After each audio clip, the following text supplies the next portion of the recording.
For 28 years, Shaquille O'Neal had never come back to Atlanta like this. No schedule, no plan, just a 7-foot man who needed flowers for a Thanksgiving event. He stopped at the first small shop he saw on Flat Shoals Avenue. He ducked through the low doorway.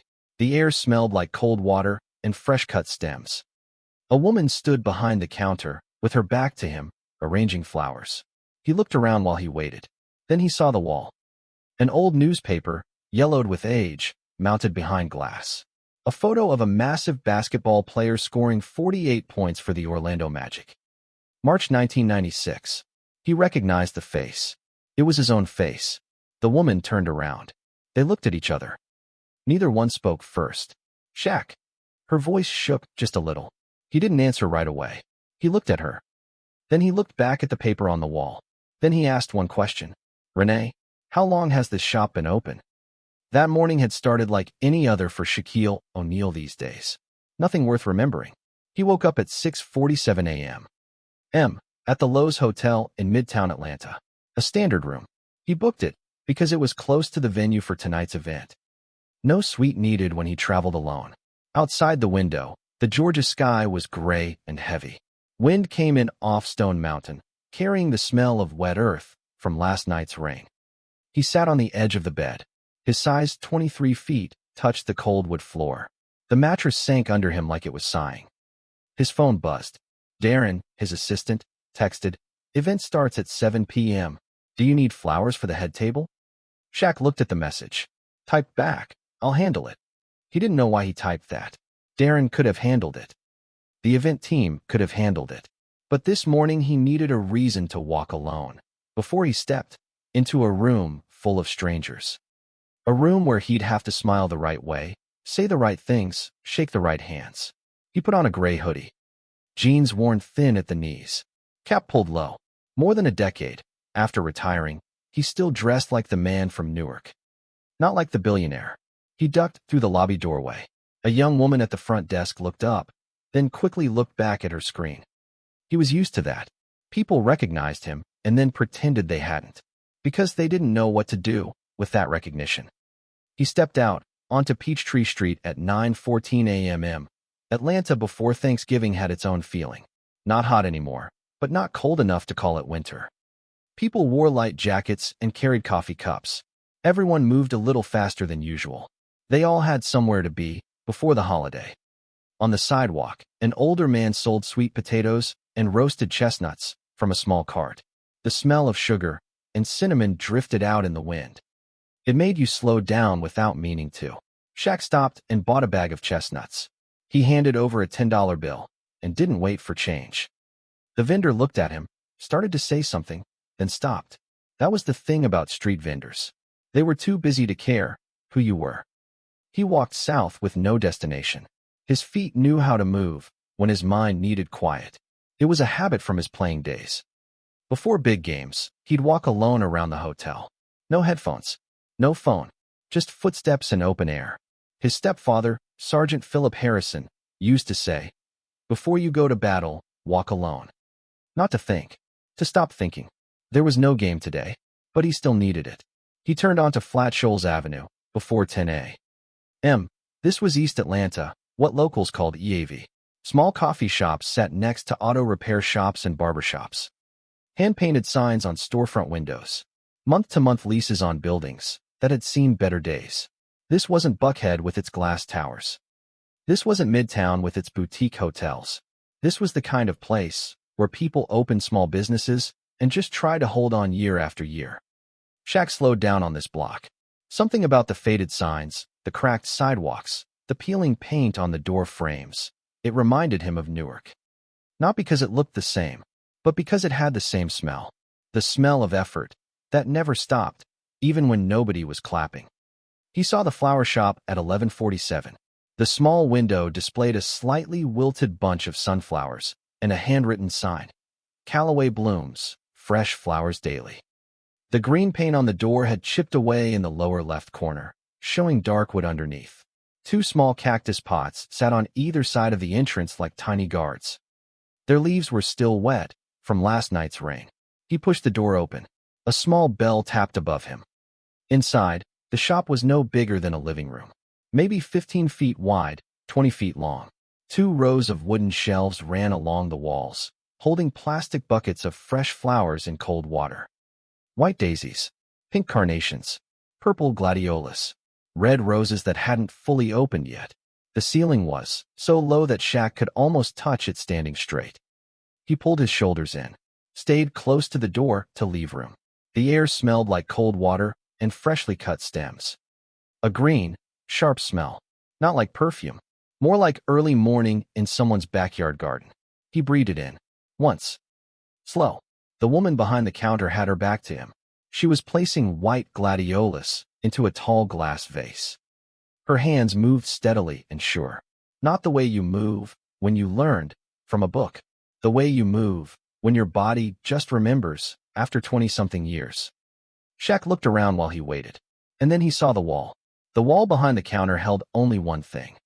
A framed newspaper, mounted behind clean glass, hung straight at eye level. The paper had yellowed the way old newsprint does, that brown gold color that creeps in from the edges toward the middle over the years. But the main photo was still clear.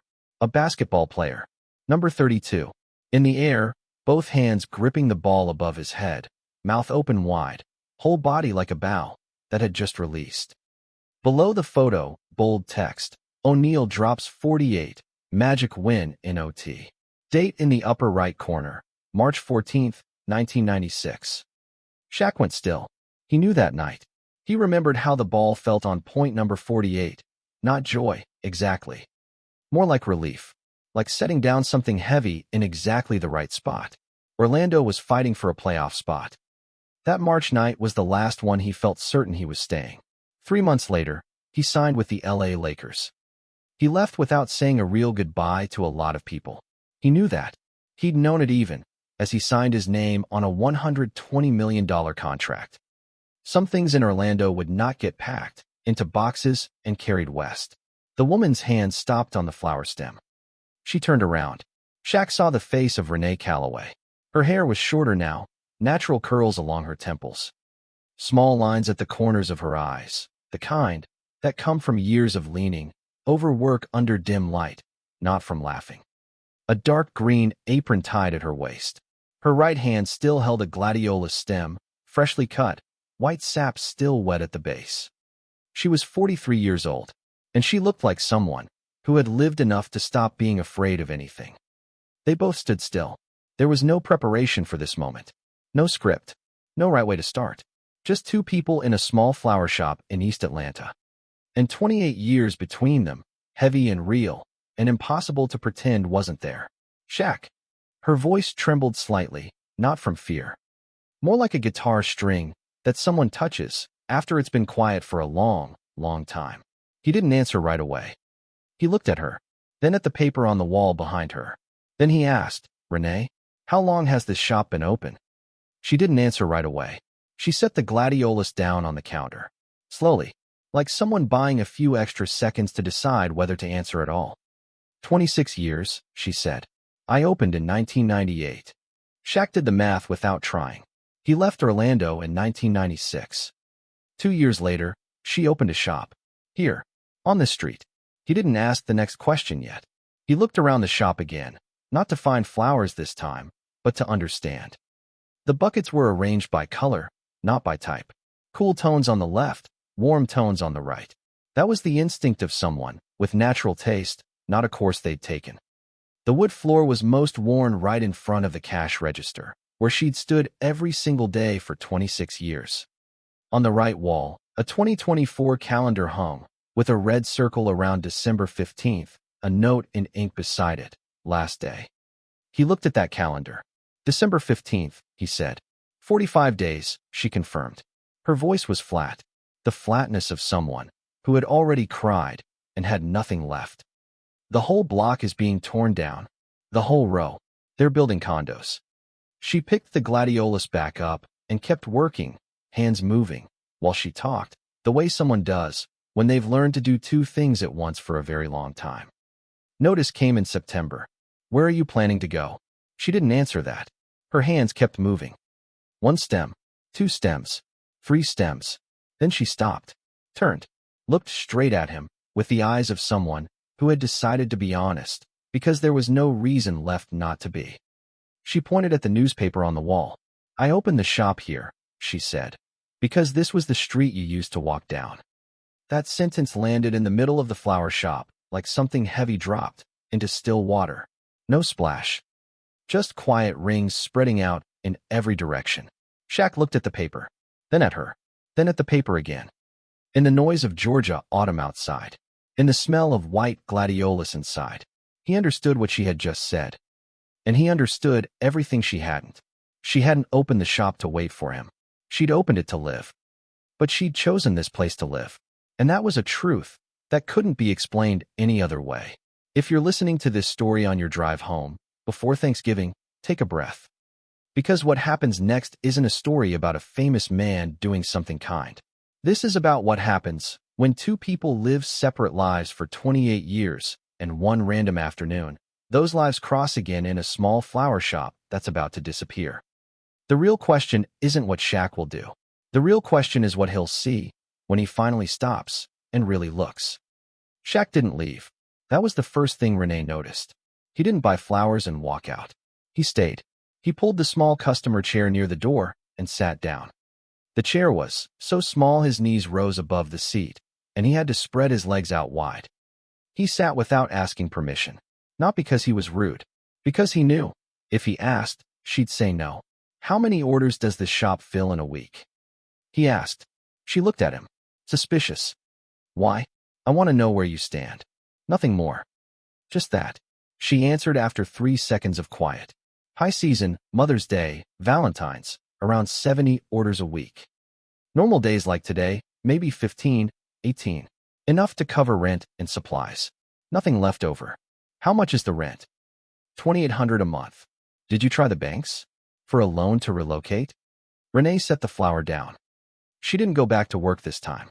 She looked straight at him, not to figure out who he was, but to figure out what he really wanted. And whether he had earned a real answer. 3 banks. October. Her voice carried no emotion. The tone of someone who had already processed the facts and moved past the feeling. Regions Bank. SunTrust. A small community bank on Memorial Drive. All 3 said no. Same reason every time. Not enough business credit history, no collateral. "I rent this space. I don't own it. I had nothing to put up." Shaq listened. He didn't cut in. Didn't nod to be polite. He just sat there and listened with the attention of someone who had learned that real listening is different from waiting for your turn to speak. What did the developer offer her? $9,400. She said the number like a weather report. To be out in 45 days. They said that's what the early termination clause allows. $9,400. For 26 years of building something on one block. Shaq said nothing for about 15 seconds. The only sound in the shop was water dripping from a faucet somewhere behind the counter. One drop at a time. Steady. Like a clock counting seconds. "Can I see your lease?" She looked at him. "Why?" "Because I want to read it." No promises. No hints at what he'd do after. Just that he wanted to read it. She went to the back room. A drawer opened and closed. Paper shuffled. Then she came back with a thin folder, the original lease, from 2003, yellowed at the edges. Renewal addendums clipped together neatly. And the September eviction notice, with a red stamp, from Meridian Development Group. Shaq took the folder. He read slowly and carefully, not the way a businessman schemes for the key line. The way someone reads, who earned a doctorate and knows the important part is usually where people stop paying attention. First page. Second. Third. The addendums. The notice. He held the original lease up and studied Section 14. Then flipped to the eviction notice and compared it to Section 14. Then went back to the first page and looked at the signature block. The original building owner, who signed in 2003, was an individual, a man named Thomas Brewer. The eviction notice came from Meridian Development Group, which meant the building had been sold at some point in the last 21 years. He closed the folder, set it on his knee. "Did you know your 2003 lease has no right of first refusal clause?" She paused just a beat. "I knew. The lawyer I used back then said it didn't matter." He said Mr. Brewer had no plans to sell. Brewer sold to Meridian in 2019. Shaq said it without blame. Just fact. Meridian isn't bound by anything Brewer may have promised, because none of it was in writing. She already knew that. But hearing someone else say it out loud felt different from carrying it quietly inside yourself. That $9,400, Shaq continued, is based on the market value of your remaining lease term as of September. But you've built 26 years of loyal customers in this neighborhood. That's real value. It's just value no one put in the contract. He paused. You know that. I know. Her voice stayed even. But something moved behind her eyes, not hope exactly. The tired look of someone who knows the truth but has no way to use it. Shaq stood up. He walked to the wall and stopped in front of the 1996 newspaper. Closer this time. Close enough to see the paper fibers starting to come apart at the lower right corner, where the glass frame didn't fully cover. He looked at his own face in that photo. The face of a 24-year-old at the top of something he hadn't fully understood yet. That open mouth wasn't a shout of joy. It was a breath, the breath you push out when 325 pounds of body leaves the floor and gravity hasn't pulled it back yet. March 1996, he said, still facing the wall. Where were you that night? Renee didn't hesitate. Section C, row 114. I bought the ticket alone. He turned and looked at her. I didn't know you were there. I know you didn't. She said it without blame. Just 6 words. Row 114 isn't where the important people sit. That sentence held him longer than anything else she'd said. Row 114. Section C. A ticket in March 1996 for. That game cost around $22. Not VIP. Not courtside. A regular seat that anyone in Orlando could buy if they wanted to be there badly enough. She had wanted to be there. And he hadn't known. Outside the shop window, Flat Shoals Avenue kept moving through its normal Tuesday morning before Thanksgiving. A delivery truck stopped in front of the grocery store across the street. The driver opened the back and pushed out boxes one at a time. Car horns from the intersection. 2 kids ran past the sidewalk, chasing a red soccer ball. Inside the flower shop, time moved at a different speed. In 1996, he said, his voice a little quieter now. Before I left Orlando, did you ever send me a message? That question landed differently from the ones before. The others had been about leases and money and paperwork. This one wasn't in any folder. Renee looked at him. She didn't answer right away. She was deciding whether something buried 28 years was ready to come back up.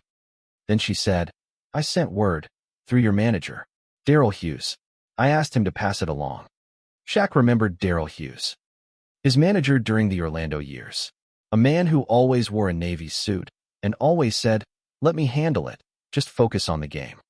He had handled everything, endorsement contracts, media schedules, and apparently, Shaq now understood, any messages from people in Shaq's life that Hughes decided didn't serve the priority. What did he tell you? Renee looked straight at him. He said you got it, and that you chose not to respond. The faucet dripped in the back room. 1 drop at a time. Steady. What did your message say? She answered without flinching. Just that I understood you had to go, that I wasn't angry, that I only wanted to say a real goodbye before you left. I wasn't asking you to come back. I wasn't asking you to change anything. Just one real goodbye. Shaq had no memory of any message like that. Not because he'd been too busy. Not because he'd pushed it aside on purpose. He'd never received it. In 1996, he was the center of the biggest media storm of his career up to that point. A $120 million, 7-year contract with the LA Lakers. All of Orlando was furious. Fans burned his jersey in the streets. Thousands of articles. And Daryl Hughes, the let me handle it man, had filtered out anything that didn't directly serve that deal. A goodbye message from an ex-girlfriend didn't serve any deal. But to Renee, the silence had meant only one thing. I never got that message, Shaq said. Renee looked at him, long enough to hear 3 more drops from the faucet in back. You don't have to explain, she said finally. I'm not explaining. I'm telling you what's true. She gave a small nod. She may or may not have believed him. After 28 years, the line between truth and the story you tell yourself gets hard to find, even for the people who were there. He asked, was there anything else in that message? Beyond goodbye? Renee looked down at her hands. flower sap still on her fingers from the morning. Then she looked up. No, just a real goodbye. Nothing more than that. Shaq stood quiet for a long moment. Outside, a truck engine revved and rolled away. So you never got to say it. She didn't answer. But the answer was in the way she straightened her back and looked somewhere else. Not out of shame, but because 28 years is long enough to learn how to look away without anyone seeing you do it. 28 years. And one goodbye that was never spoken out loud. So instead, she opened a flower shop on the street he used to walk down. And she stayed. Shaq stepped outside at 10:47 a.m. He stood on the sidewalk on Flat Shoals Avenue and didn't look at his phone. He looked down the block. The sky was still gray. Wind from the east carried the smell of wet grass and asphalt after rain. A bare tree at the corner dropped leaves onto the sidewalk one at a time. Slow, steady, like it didn't need wind to let go. He called Darren. I need the name of the best real estate attorney in Atlanta. Someone who handles commercial leases and small building sales. Call me back in 20 minutes. He hung up. Then he stood there a few more minutes, both hands in the pocket of his hoodie, looking at that handwritten sign through the glass. Callaway Blooms, fresh flowers daily. 26 years. Open every day. Turned down by 3 banks. No collateral. $9,400 for 26 years of building something. He thought about his mother, Lucille O'Neill, back in Newark. All those years, she worked every day. He thought about women like her, in small houses on streets like this one, all over this country. Women who did everything right and still lost because of clauses they didn't know existed. 15 minutes later, he walked back into the flower shop. Renee was helping a customer, a middle-aged woman in a brown coat choosing yellow daisies for her Thanksgiving table. Shaq stayed near the door and waited. He listened to Renee tell the woman how to keep the flowers fresh longer. Add a pinch of sugar to the water. She said it gently and clearly. Not a word extra. Not a word short. The customer paid. Picked up her flowers. Left. The bell above the door tapped once. Shaq walked to the counter. He set down a plain white business card. Black type. No logo. Just the name and number of the law office he'd called while standing outside. Renee looked at the card. Didn't pick it up. The building at 1147 Flat Shoals Avenue is going to be purchased, he said. His voice stayed flat, like reading the weather. Not by Meridian. By someone else. Within 72 hours. Renee looked at him. The new owner will contact you to sign a new lease. Long term. 15 years. Your current rate, locked for the first 5 years, with no inflation increases. And a right of first refusal clause. If the building ever goes up for sale again, you'll have 30 days to match the price. Shaq, you don't owe me anything. He said it before she could finish. This is a normal business arrangement. You're the tenant. I'm the landlord. You pay rent every month. That's it. Renee was quiet. She looked at the card. Then at him. Shaq looked her straight in the eye. You built a business that's lasted 26 years on your own. 3 banks said no to you, not because you weren't capable. They said no because their criteria were designed to keep people like you out. He let that sit for just a beat. That doesn't say anything about you. It says something about the system. She looked down at the card on the counter, then up at him. Why? One word. Direct. Not to thank him. Not to refuse. Just to actually know. Shaq turned and looked at the 1996 newspaper one last time. That 24-year-old face in the air, mouth open, exhaling, not yet knowing he was about to leave and what he'd leave behind. Then he looked back at her. Because I didn't say a real goodbye in 1996. And neither did that man in the photo. A pause. This is how I do it. 28 years late. But it's the only way I know how to do it, without turning it into charity. Renee stood behind her counter. She didn't speak. No, thank you. No, I can't accept this. No tears. Just her, standing in the smell of white gladiolus and old wood, looking at him the way someone looks when they've just heard the thing they waited for. So long they weren't sure they were still waiting. Shaq ducked through the low doorway. The small bell tapped once. The door closed behind him. Outside on Flat Shoals Avenue, he stopped for just a second. He breathed in. Once. Slow. Like a man who has just put down something he'd been carrying for a long time. Then he walked north. A bundle of white gladiolus in one hand. Bought, before he left, paid at the posted price. No extra bills slipped on the counter. The Atlanta sky was still gray. Wind still came from the east. But the streets smelled a little different now, the way the air smells after rain when the ground has soaked up what it needed and is beginning to dry. Getting ready for whatever comes next. He didn't look back. That evening at the charity gala in Midtown, the host asked Shaquille O'Neal what was the most important thing he'd learned since retiring. He paused before answering. Not about basketball. Not about business. There are goodbyes that never got said, he told the room. His voice was calm, like talking to a friend. People think it's okay not to say them. They figure the other person will understand. They think time will fill in the space those words were supposed to fill. He stopped. But people don't understand. Time doesn't fill it. They just build their whole life around that empty space. The room went quiet for a moment. The kind of quiet that happens when people are actually listening, not just being polite. If there's someone you never got to say a real goodbye to, don't let another 28 years go by. Nobody in that room knew what he was talking about, and he didn't explain. The white gladiolus at the head table that night had no label. No shop name. Just white flowers in a clear glass vase, their scent drifting soft under the warm lights of the banquet hall. Like the smell of an early morning in someone's backyard garden that you've never actually visited. 72 hours later, a law office in Atlanta sent Renee Calloway a 15-page lease agreement. Clear terms. Her current rate, locked in for the first 5 years. On the last page, Section 11B. Tenant holds the right of first refusal on any sale of the property. Tenant has 30 days to match the listed sale price upon written notice. The name on the landlord line was a Georgia LLC nobody in East Atlanta had ever heard of. But Renee knew. She read the contract twice. Carefully, every clause. Not because she didn't understand, but because she had learned, from last time, that the important part is always where people stop reading. Then she sat down in the small customer chair near the door.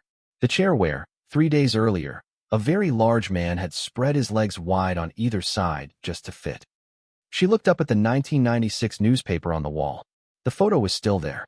Number 32 in the air, mouth open, both hands high, holding the ball. March 14, 1996. She looked at it for a long time, like she had so many times before. But this time something was different, not in the photo, but in the weight of it. 28 years ago, she kept that newspaper because she didn't know where else to put what it meant. Now she kept it because she wanted to.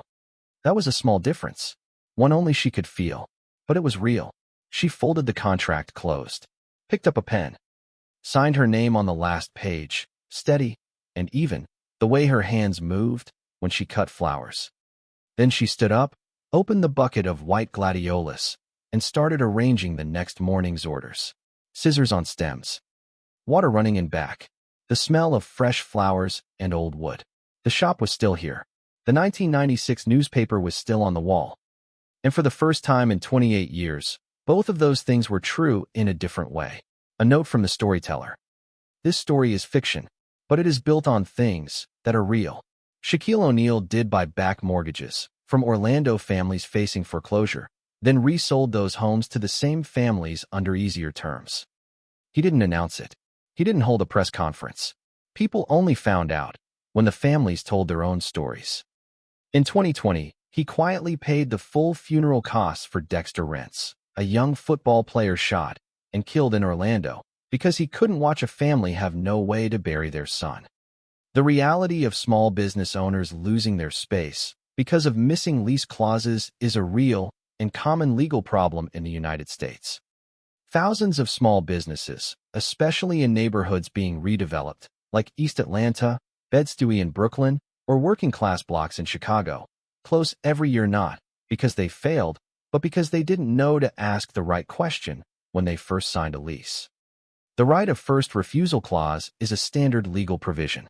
It usually takes only a few lines to add to a contract. But it is rarely explained to small tenants.